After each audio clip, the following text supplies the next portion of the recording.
పొరబాటున చేజారిన తరుణం తిరిగొస్తుందా ప్రతి పూటొక పుటగా తన పాఠం వివరిస్తుందా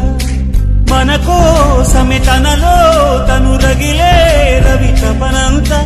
కనుమూసిన తరువాతనే పెను చీకటి చెబుతుందా కడతేరని పయనాలెన్ని పడదోసిన ప్రణయాలెన్ని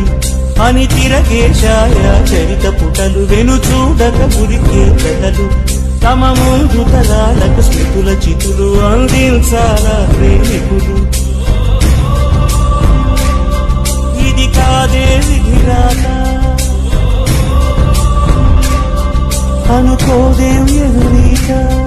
10 నెలలు కలలో నిన్ను మోసిన అమ్మైనా అప్పుడో ఇప్పుడో కననే కలను అంటుందా